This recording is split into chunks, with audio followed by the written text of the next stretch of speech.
Bonsoir à tous, ce soir c'est Jeudi Saint.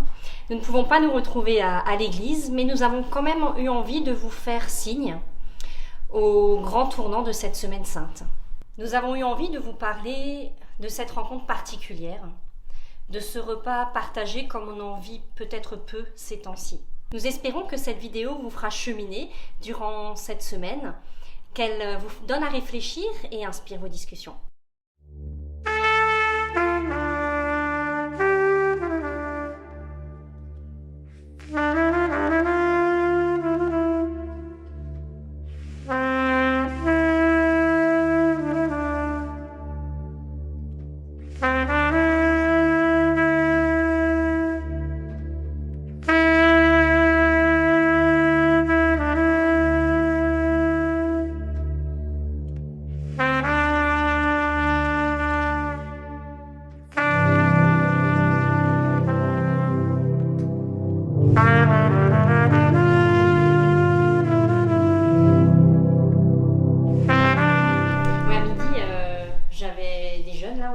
Il y a une Faraline qui a voulu discuter de la cancel culture. Je ne sais pas si vous en avez déjà... Non. La quoi? La cancel culture. Alors moi aussi j'ai fait d'abord écho. Et en fait, tu sais, c'est par exemple Polanski qui est accusé d'agression sexuelle et du coup on boycotte tous ses films, tout ce qu'il a fait. Ou alors Patrick Poivre d'Arvor par exemple qui en ce moment est accusé d'agression sexuelle aussi. Et du coup le principe ça va être... Enfin la cancel culture ça va être le lynchage sur les réseaux sociaux envers une personne, tu vois. Et en fait on boycotte tout ce qu'il a fait avant. Et ouais, les jeunes ils sont vachement soucieux de ça, soucieux à la fois, tu vois, de cet élan de violence comme ça, de haine envers une personne. C'était vraiment passionnant. Mais ça me fait tellement du bien de vous voir, franchement, ça me fait trop plaisir. Et puis j'ai adoré ce petit jeu de piste là pour venir jusqu'à vous. Moi j'avoue que ça m'a plu aussi, j'ai une super montée d'adrénaline. Ça m'a même donné hyper soif. Ouais, enfin, c'est vrai que c'est pas comme si on avait fait la fête vachement souvent actuellement. Hein. Parce que actuellement, tout regroupement, c'est un peu suspect. C'est quand même grave, c'est un pays où dès qu'il y a un petit attroupement de personnes, tu es suspecté de vouloir faire la fête. Ouais, c'est dur. Franchement, c'est dur d'être privé de liens, c'est dur d'être privé de rencontres, de partage. Et surtout d'une vraie table avec... Les odeurs, ouais. La musique en live, les fous rires, les blagues. C'est comme si j'étais un hamster dans une roue. Et pas celle de la fortune. Ouais. J'imagine un peu, c'est comme ça aussi lors du Jeudi Saint, quand ils ont dû monter dans la chambre haute, et quand ils ont dû suivre ce gars-là qui les a emmenés dans des pièces reculées. Et puis là-bas, ils ont dû faire la fête, un peu protégés, des regards. Vous imaginez Jésus qui fait organise sa rave party de Pâques. Vous vous rendez compte que ça fait déjà plus d'1 an qu'on craint ce virus ? Ça me manque tellement ces lieux de rencontre, ces moments de convivialité spontanée. Même les réunions me manquent, c'est pour vous dire. Parfois, j'ai carrément des stress. J'ai peur qu'on se replie toujours plus les uns sur les autres, toujours plus sur nos vérités, sur nous-mêmes, loin de l'autre, loin de la différence, loin de la réalité finalement. À part les apéros Zoom qui me saoulent, moi aussi j'ai soif de rencontres. Mais dans tout ça, je trouve qu'il y a quand même du positif. Et le positif que moi j'ai trouvé, c'est qu'en fait, quand tu es en manque de rencontres, c'est là que tu te poses vraiment la question, mais c'est quoi vraiment la rencontre ?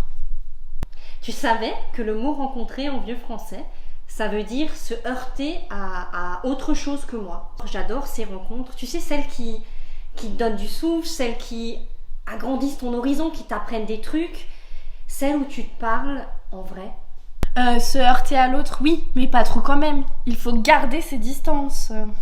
Tu veux dire que si on se rentre pas dedans, qu'il n'y a pas de friction, il n'y a pas de rencontre, quoi. Alors, c'est comme si j'étais un mort en sursis, quoi. C'est vrai que ces derniers temps, j'ai l'impression d'errer, quoi, comme un zombie, là. Tu sais, je me demande si, en fait, aujourd'hui, on se rencontre si souvent que ça. Personnellement, je préfère ma routine, mon train-train, mon petit cercle d'amis. Ma dream team, c'est vous. Oh! Mais me heurter à d'autres, bof quoi. T'as raison, on est quand même bien entre nous, petit cercle d'amis qui avons les mêmes goûts, les mêmes passions. Enfin, c'est comme le fameux cantique là, tu sais, tous unis en Jésus, tous unis en Jésus. C'est trop cool quand même. Mais en fait, Je me demande si le fan club des 12, là, avec Jésus, c'était pas un peu comme nous. Un peu comme les algorithmes sur les réseaux sociaux qui favorisent l'entre-soi. On me suggère que des personnes qui me ressemblent en tout point ou des publicités ciblées spécialement pour moi. Tout ça pour me laisser dans ma zone de confort ou pour me satisfaire. Un programme créé pour toi et qui te ressemble. Tu vois, je me demande, est-ce que là, on se rencontre encore souvent ?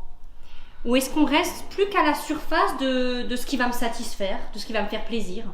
Et si on prenait le risque alors de sortir de cette zone de confort, de ces réseaux-là, où souvent on fait un mur et donc il faudrait ouvrir ce mur, le pulvériser, aller vers l'extérieur. Ce réseau, on s'envoie que des likes et des gentillesses. Maintenant, inversement aussi, il y a des gens qui déversent leurs insultes par rapport à d'autres. Moi, je suis sûr que si on se retrouverait physiquement comme nous, en présence, ils hésiteraient, hein, ils mettraient un filtre et ils iraient pas cash comme ils le font actuellement. Hein. Mais tout ce que tu dis là, ça colle pas avec ce fameux jeudi soir dans la chambre haute. Ils ont fait leur petit repas entre eux.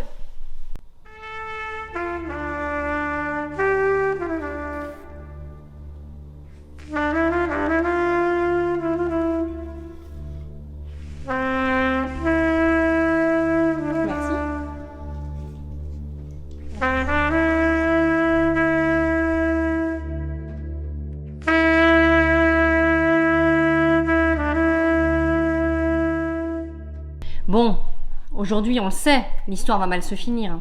Ouais, l'ambiance va devenir trop mortelle. Ça devient sérieux, oui.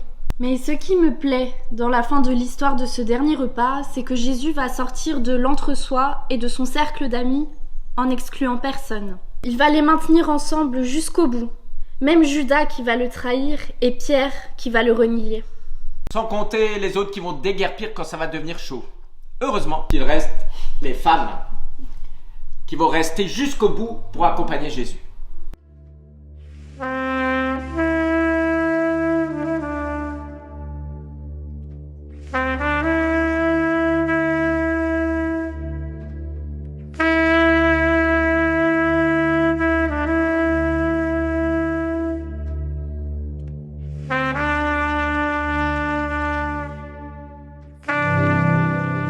On voudrait vous inviter cette année à, justement, dans cette situation particulière, peut-être à soigner l'écoute, à soigner sa manière d'être en relation avec l'autre, à soigner notre manière d'écouter l'autre, d'accueillir son point de vue, ses paroles, sa différence, et de prêter attention pour peut-être prendre soin les uns des autres. Le texte de ce soir pourrait aussi nous inviter à ouvrir notre cercle, à être attentif à, durant ce mois d'avril, aller vers quelqu'un d'autre, vers quelqu'un qui ne me ressemble pas, quelqu'un qui ne pense pas comme moi, pour me heurter à lui et peut-être ouvrir mon horizon et mon regard sur le monde.